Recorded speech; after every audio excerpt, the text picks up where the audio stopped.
Hello everyone. For this presentation, we will be focusing on two types of cancers, colorectal and lung cancer. We chose these cancers because they're both very common as they are in the top three of the most prevalent cancers. We'll start with colorectal cancer. It is cancer that is found at first in the colon or in the rectum. Here you can see some stats.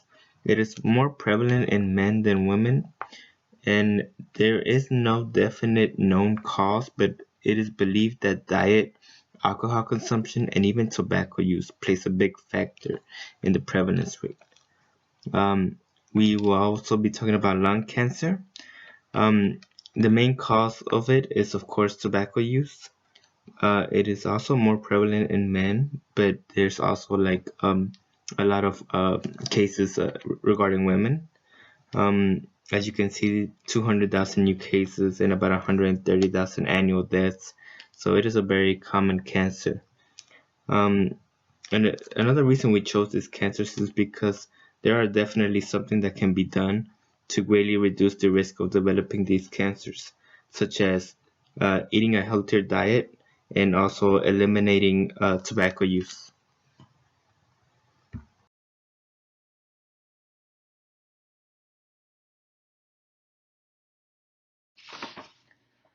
The United States Cancer Statistics contains data on cancer incidence and deaths coming from the Centers for Disease Control and Prevention and the National Cancer Institute. Data being submitted has counts and rates that cover 100% of the U.S. population.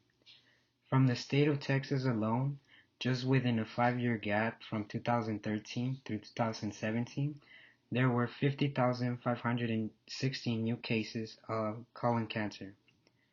Over those years, there were 18,524 people who died of colon and rectum cancer. There was also 66,583 new cases of lung cancer, and throughout those years there were 44,454 people who died from lung cancer. As you can see, there are more cases of new rates of colon cancer and lung cancer for men than women, despite the race.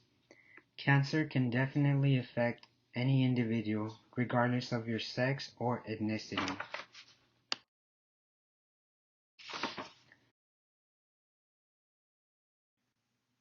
Environmental factors and exposures such as air pollution, water pollution, soil contamination, and toxic waste can also be a cause for cancer.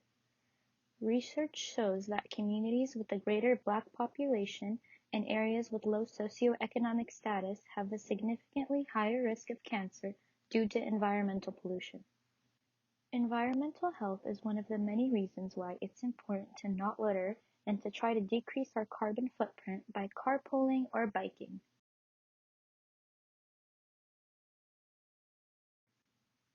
The most common type of cancer is lung cancer, with 279,000 cases expected in the U.S. in 2020, according to cancer.gov.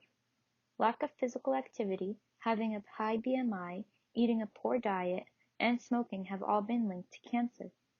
Americans over the age of 65 years old have been shown to have a higher cancer incidence.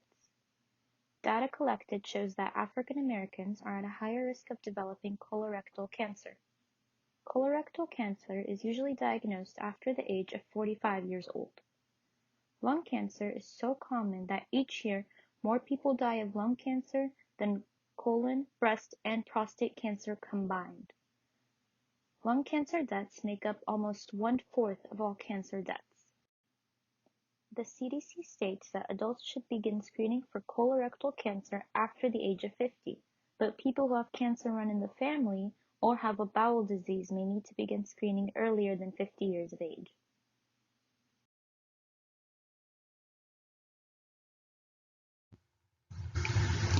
The Hunger-Free Kids Act policy changed the menus with healthier options for students in grades K through 12 by reducing saturated fats in students' diets that will be introduced to a healthier diet and consume foods that are not linked to colorectal cancer. Foods such as veggies, fruits, whole grains, low-fat milk. The Tobacco 21 policy served for the purpose of increasing the buying age of tobacco to 21 years. By doing that, teenagers and young adults will be less exposed to the tobacco. As we know, tobacco is directly linked to lung cancer as well as other several cancers. So hopefully there will be less young adults who become addicted to tobacco and eventually decrease lung cancer cases in the foreseeable future.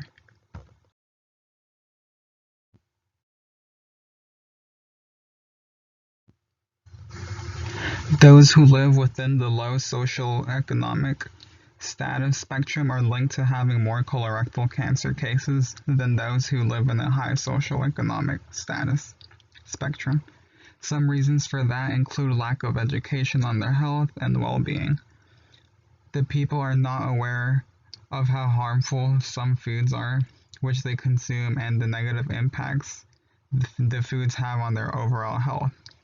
Also, not having money means no quality healthcare. So people who live within low SES community often don't get routine checkups and go undiagnosed.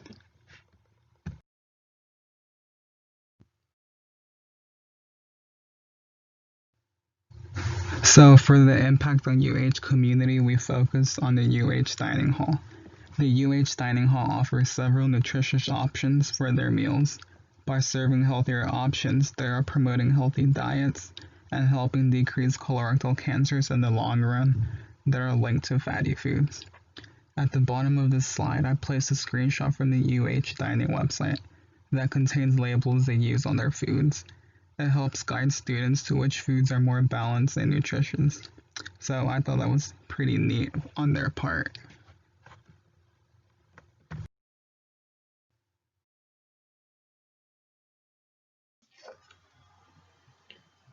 There is approximately 35 million Americans that smoke cigarettes or some sort of tobacco product.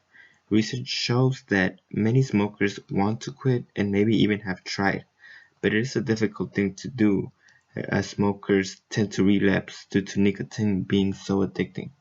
Some smokers also give up quitting thinking that the damage to their bodies has already been done. However, that is not the case, as it is never too late to quit. In the first 9 months of quitting, blood circulation increases and coughing, fatigue, and even shortness of breath decreases. After 5 to 10, 15 years of no cigarette use, the risk of coronary heart disease, stroke, and lung cancer is reduced very similarly to that of a non-smoker. As you can see, it is definitely worth it to try to quit smoking, as there are many benefits that come with it. It may take a few tries, but it is not impossible to overcome an addiction.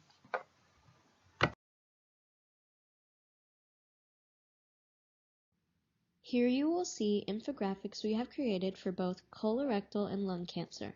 It speaks on risk factors, detection, prevention, and more. We hope that you can apply these cautionary points to your daily lives.